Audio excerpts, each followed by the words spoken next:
नमस्कार दोस्तों, स्वागत है आपका हमारे यूट्यूब चैनल विधिलॉजी पर। आज हम बात करने वाले हैं आर्म्स एक्ट 1959 के चैप्टर 2 के बारे में। जैसा कि पिछले वीडियोस में हमने देखा इसका इंट्रोडक्शन, जिसके अंदर हमने ये देखा कि आखिर ये जो एक्ट है वो कैसे आया और इसके अंदर क्या क्या जो उस टाइम थे प्रोविजंस थे जिसके अंदर संशोधन किए गए।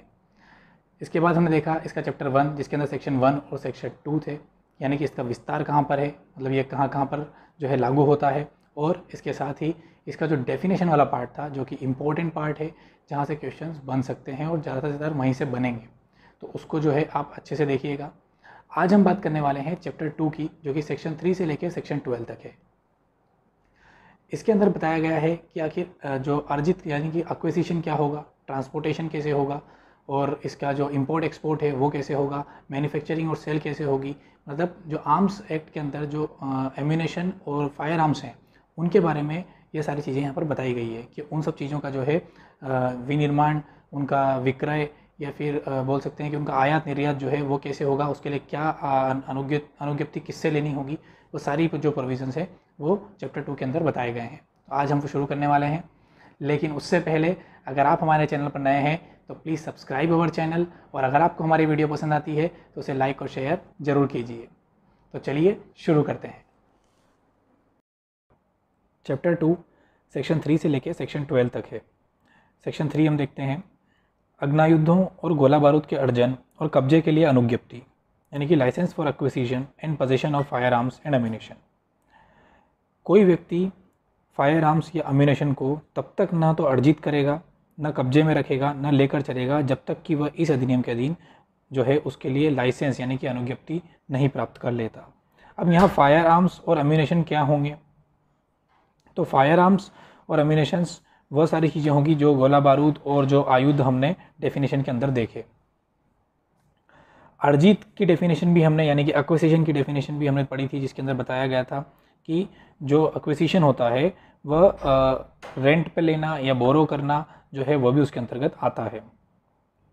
लेकिन यहाँ पर कुछ लोगों को छूट दी गई है। अब वो कौन होंगे, तो ऐसा इंसान जिसके पास वो चीज़ जो है रिपेयर के लिए आई हो, या फिर जो है उसका जो लाइसेंस रिन्यूअल पे गया हो, या जो लाइसेंस डीलर है उसके पास अगर वो वस्तु आई है, तो अगर उसका लाइसेंस नहीं भी है तो भी वो लोग जो है इसके अंदर छूट प्राप्त हैं, यानी कि वो बिना लाइसेंस के इन चीज़ों को रख सकते हैं। तो यह था इसका सेक्शन सबसेक्शन 1। अब देखते हैं सबसेक्शन 2।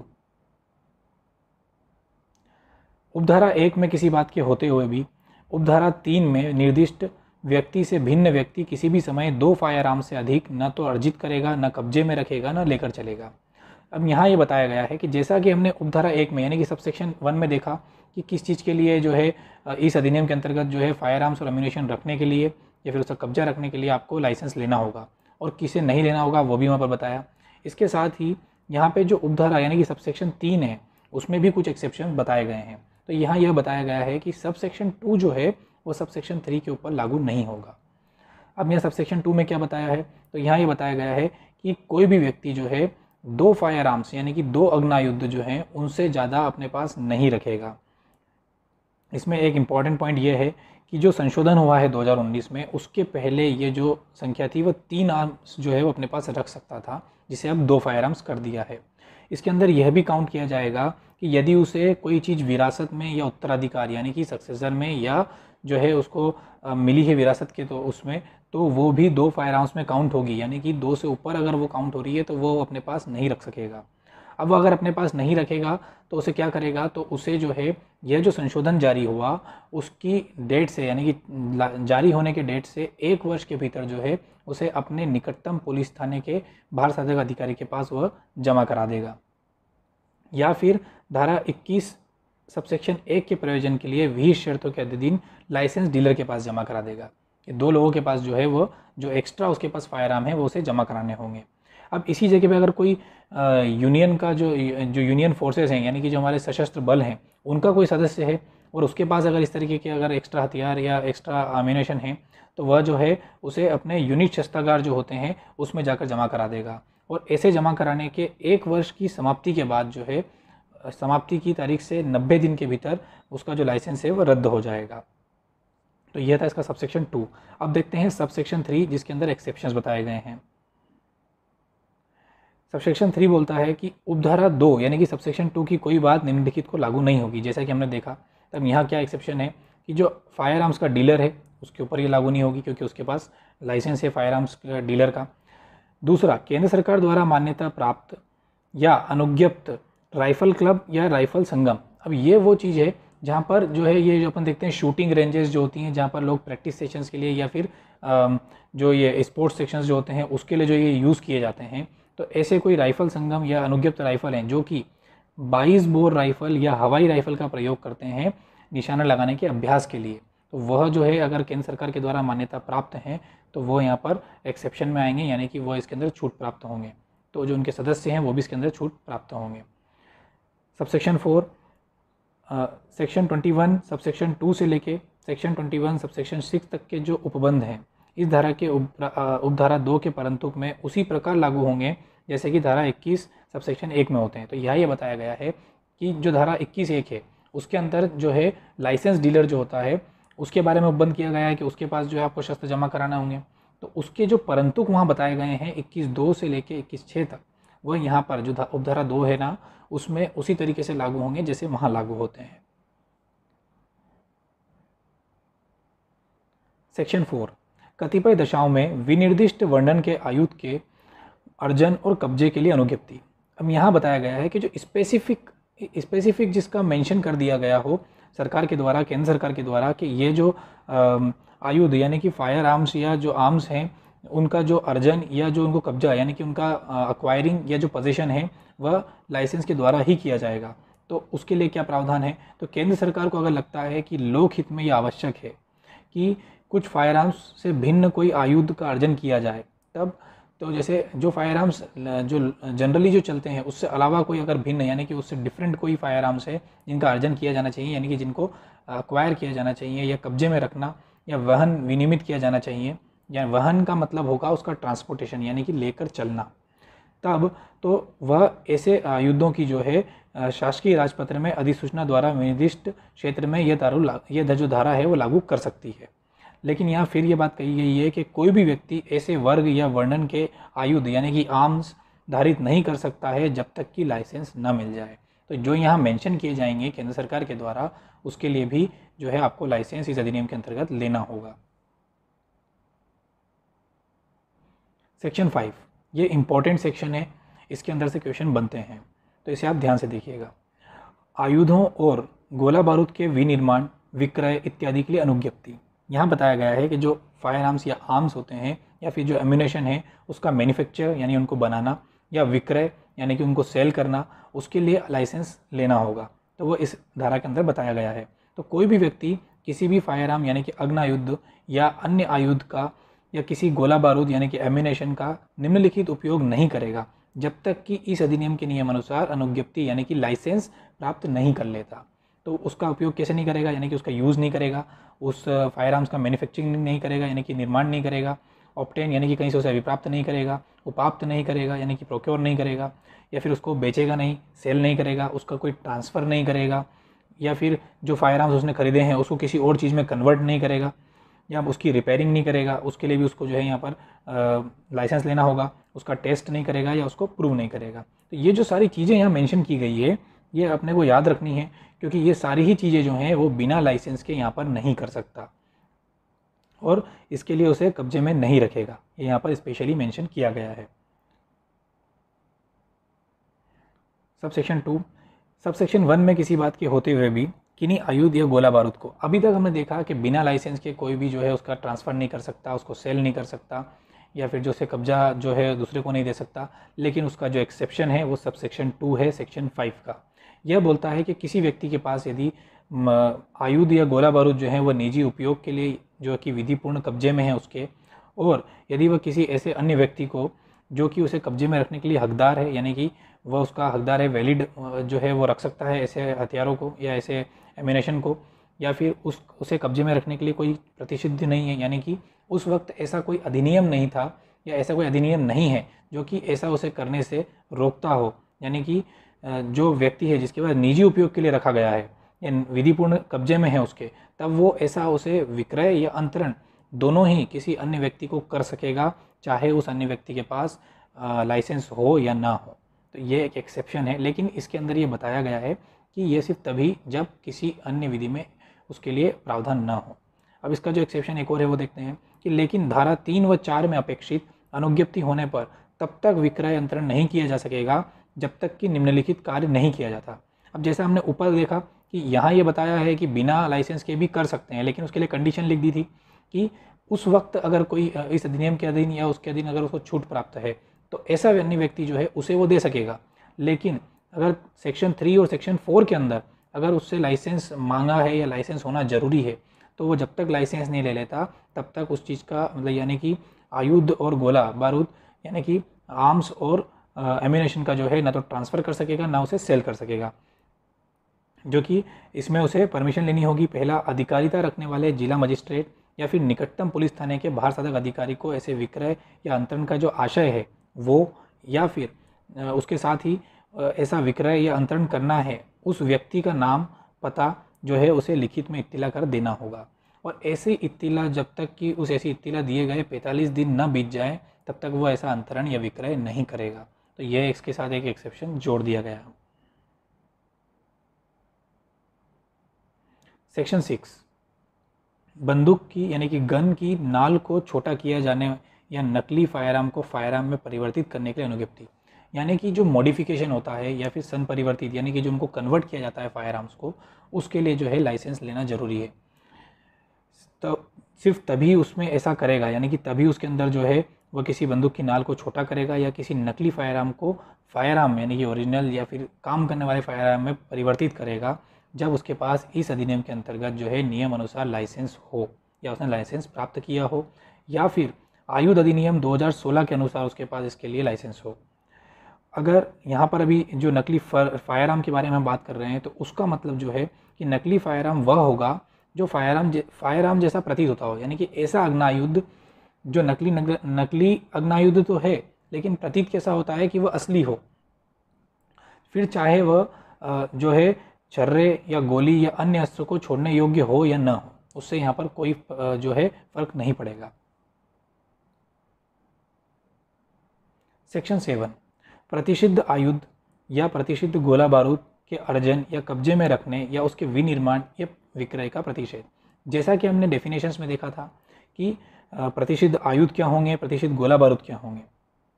अब यहाँ वही बताया गया है कि यदि जो है ये जो केंद्र सरकार के द्वारा अगर अधिसूचना में प्रेषित कर दिया जाए कि प्रतिषिद्ध आयुध और प्रतिषिद्ध गोला बारूद जो है उसका ना तो अर्जन किया जाएगा यानी कि ना तो उसे एक्वायर किया जाएगा और ना ही उसका पोजीशन में रखा जाएगा और उसके साथ ही ना उसका मैन्युफैक्चरिंग किया जाएगा और ना उसे सेल किया जाएगा। तो इन सभी चारों चीज़ों के ऊपर जो है केंद्र सरकार ने यहाँ पर प्रतिषेध लगा दिया है इस अधिनियम के द्वारा। तो कोई भी व्यक्ति कोई प्रतिषिद्ध आयुध गोला बारूद के निम्नलिखित कार्य तब तक नहीं करेगा जब तक कि केंद्र सरकार द्वारा विशेषतः प्राधिकृत न कर दिया जाए, यानी कि एक तरीके से लाइसेंस ही होगा जो केंद्र सरकार के द्वारा यहाँ पर दिया जाएगा। तो उसके अंदर कौन कौन से कार्य नहीं करेगा, ना तो अर्जित करेगा यानी कि एक्वायर नहीं करेगा, ना कब्जे में रखेगा यानी कि पोजीशन में नहीं रखेगा और ना ही उसे धारण करेगा। ये तीनों चीज़ें यहाँ पर होंगी। बी में वही चीज़ें जो कि हमने 5 में देखी थी कि न तो उसका प्रयोग करेगा, विनिर्माण नहीं करेगा, विक्रय नहीं करेगा, अंतरण नहीं करेगा, उसको कन्वर्ट नहीं करेगा, उसका रिपेयरिंग नहीं करेगा, उसको टेस्ट नहीं करेगा, उसको जो है परिसिद्धि नहीं करेगा। तो ये सारी चीज़ें जो है वह तभी कर पाएगा जब केंद्र सरकार द्वारा उसे विशेषतः प्राधिकृत किया गया हो, अन्यथा नहीं। सेक्शन 8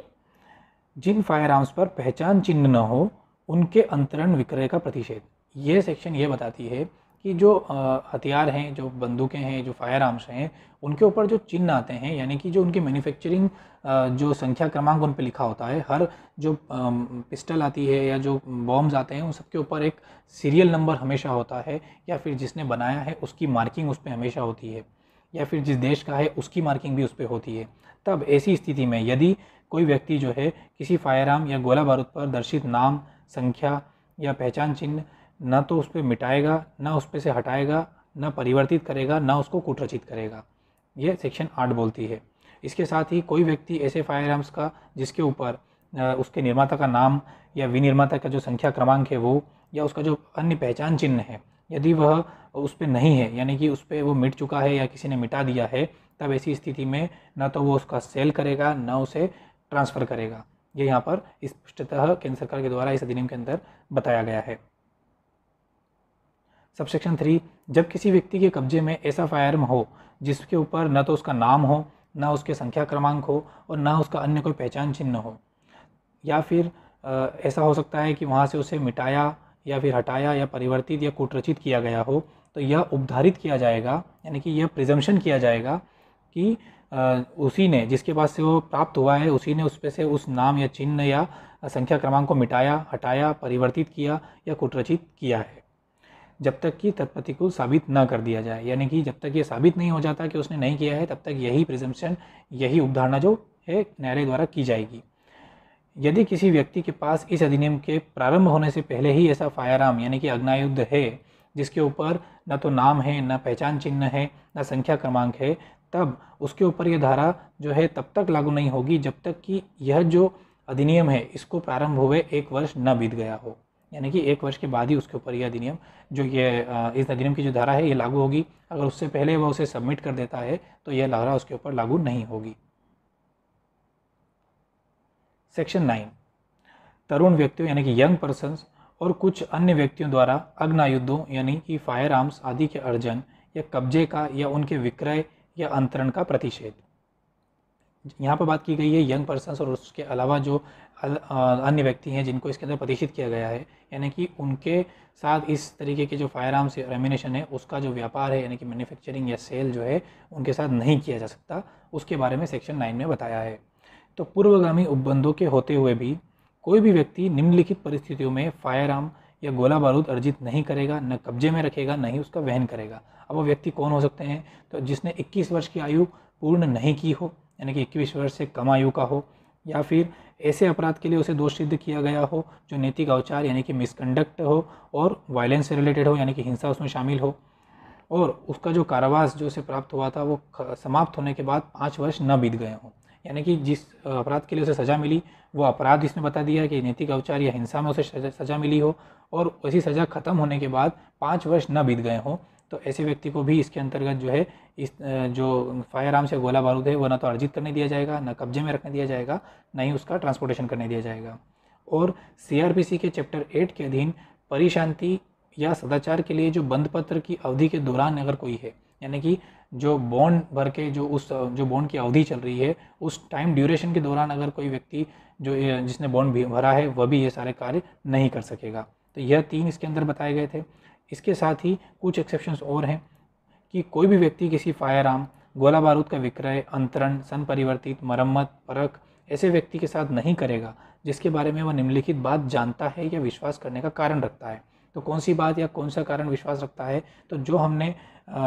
सबसेक्शन 1 के ए के अंदर देखा कि या तो 21 वर्ष का हो या CRPC के चैप्टर 8 के अंदर जो है बंद पत्र पर हो या ऐसा अपराध किया हो और उसको उस अपराध का समाप्ति, उसके कारावास की समाप्ति के बाद 5 वर्ष न बीते हों, यह सब अगर कोई व्यक्ति जानता है या फिर वैसा जानने का विश्वास रखता है तब जो है वह उसके साथ इस तरीके का कोई व्यापार नहीं करेगा। यानी कि जो गोला बारूद है, जो फायर आर्म्स है, उनसे रिलेटेड ना तो उसे वो बेचेगा, ना कब्जे में रखेगा, ना उसे ट्रांसपोर्टेशन के लिए देगा। और दूसरा इसके अंदर बताया गया है विकृत चित्त जो लोग होते हैं उनके साथ भी, अनसाउंड पर्सन जो होते हैं उनके साथ भी ये सारी चीज़ें वह नहीं करेगा। यहाँ पर एक और इम्पॉर्टेंट बात कही गई है कि विभिन्न प्रकार के फायर आर्म्स के संबंध में विभिन्न आयु सीमा विहित की जा सकेगी। यानी कि केंद्र सरकार जो है यहाँ पर जो अलग अलग जो फायर आर्म्स हैं, जो आग्नेयायुध हैं, यानी कि जो पिस्टल्स या जो राइफल्स होती हैं उनके लिए अलग अलग सीमा, यहाँ पर आयु सीमा जो है तय की जा सकेगी कि इस आयु सीमा के लिए कौन सा फायर आर्म देना है या नहीं देना है। सेक्शन 10, आयुध आदि के आयात और निर्यात के लिए अनुज्ञप्ति, यानी कि जो फायर आर्म्स या आर्म्स हैं उनके एक्सपोर्ट और इंपोर्ट के लिए लाइसेंस। कोई भी व्यक्ति किन्हीं भी आयुध या गोला बारूद को भूमि, वायु, समुद्र मार्ग द्वारा भारत के अंदर या बाहर नहीं ले जाएगा जब तक कि इस अधिनियम के अधीन अनुज्ञप्ति यानी कि लाइसेंस न ले लिया हो। यानी कि उसे इस चीज़ के लिए जो आयात निर्यात है, एक्सपोर्ट इंपोर्ट के लिए, फायर आर्म्स के इंपोर्ट एक्सपोर्ट के लिए उसे यहाँ पर लाइसेंस लेना होगा। लेकिन इसके अंदर एक एक्सेप्शन है कि जो व्यक्ति इस अधिनियम के अधीन या तत्समय प्रवृत्त विधि के अधीन बिना अनुज्ञप्ति के भी यदि अपने निजी उपयोग के लिए युक्त मात्रा में, यानी कि जितना परमिसिबल हो, हकदार है, प्रतिषिद्ध नहीं है, वह लाना ले जाना कर सकेगा। तो वो कौन होंगे? तो वह व्यक्ति जो वास्तविक पर्यटक है, या ऐसे देश से है जहाँ इस तरीके की जो चीज़ें हैं वो प्रतिषिद्ध नहीं हैं और केंद्र सरकार शासकीय राजपत्र में उसे विनिर्दिष्ट कर दे। तो केवल आखेट के प्रयोजन के लिए युक्तियुक्त मात्रा में अनुज्ञप्ति के बिना लेकिन विहित शर्तों के अधीन भारत में ला सकेगा। तो ऐसे लोगों को यहाँ पर छूट दी जा सकेगी जो आखेट के लिए, यानी कि जो शिकार और ये सब जो चीज़ें चलती थी, आज के टाइम में इसके लिए बहुत सारे चेंजेस कर दिए गए हैं। लेकिन जब ये एक्ट बना था तब इस तरीके के प्रावधान किए गए थे कि अगर कोई बाहर से आता है, जबकि फॉरेन कंट्री से जब लोग आते थे यहाँ पर, तो जो शिकार के लिए या आखेट के माध्यम जो यहाँ पर लिखा है उसके लिए जो है जो कुछ परमिसिबल जो वेपन्स थे वो यहाँ पर लेके आ सकते थे, लेकिन उसमें कुछ जो है कंडीशंस लगा दी गई थी। तो एक तो ये थी कि वो उसके लिए बिना विहित शर्तों के अधीन भारत में ला सकेगा। दूसरा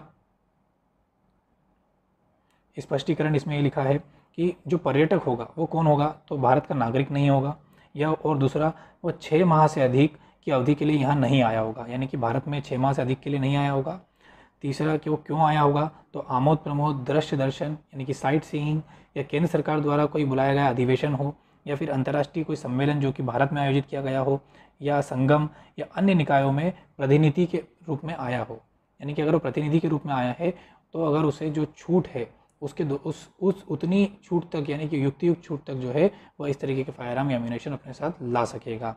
उपधारा 1 में यदि किसी को गोला बारूद आयुध रखने का अधिकार प्राप्त है, और उसके बारे में अब यहाँ ये बताया गया है कि जैसे उपधारा 1 में हमने देखा जो इसी सेक्शन की सेक्शन 10 की जो सबसेक्शन 1 है उसमें देखा कि कौन कब ला सकेगा। तो अगर कोई ऐसा व्यक्ति है जिसे इस तरीके के फायरआर्म या जो एम्यूनेशन है वो रखने का अधिकार प्राप्त है, लेकिन जो है केंद्र सरकार या जो सीमा शुल्क आयुक्त है, जो कमिश्नर है, उन्हें अगर कोई जो है शक लगता है, संदेह लगता है, तब वह ऐसे व्यक्ति के पास से जो आयुध गोला बारूद है उसे अपनी कस्टडी में रख सकेगा, निरुद्ध कर सकेगा, और तब तक रख सकेगा जब तक कि केंद्र सरकार जो है उसके लिए कोई आदेश न दे दे।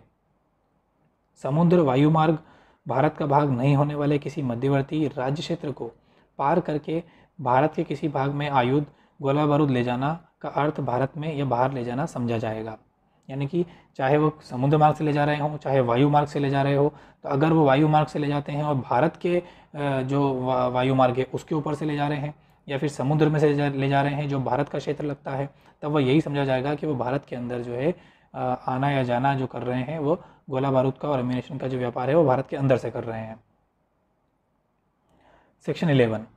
आयुध आदि का आयात या निर्यात प्रतिषिद्ध करने की शक्ति जो है वह केंद्र सरकार के पास होगी, क्योंकि ये एक केंद्र अधिनियम है, इसलिए इसकी जो सारी शक्ति है जो कंट्रोल्स हैं वो केंद्र सरकार के पास हैं।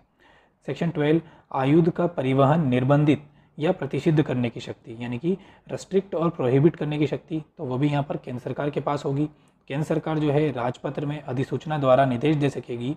कि कोई भी व्यक्ति ऐसे अधिसूचित आयुध गोला बारूद का परिवहन भारत के भीतर या बाहर तब तक नहीं करेगा जब तक कि वह लाइसेंस यानी कि अनुज्ञप्ति न प्राप्त कर ले, और ऐसे परिवहन का पूर्णतः प्रतिषेध कर सकेगी। यानी कि इस तरीके के जो परिवहन है, ट्रांसपोर्टेशन है गोला बारूद या एम्यूनेशन या फायर आर्म्स के, उसको टोटल प्रोहिबिट कर सकेगी।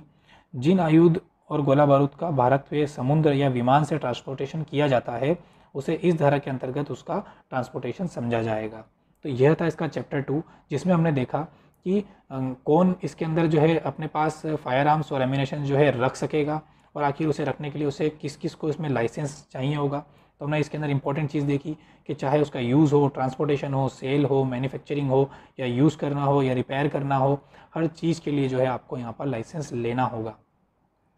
तो ये जो सारी चीज़ें थी हमने इसकी देखी। एक्सपोर्ट इंपोर्ट कैसे होगा वो हमने यहाँ देखा। तो ये इसका चैप्टर 2 था। इसका जो नेक्स्ट चैप्टर है वो हम नेक्स्ट लेक्चर में जो है नेक्स्ट वीडियो में उसको कंटिन्यू करेंगे। यह वीडियो आपको कैसा लगा आप हमें ज़रूर बताइएगा कमेंट सेक्शन में।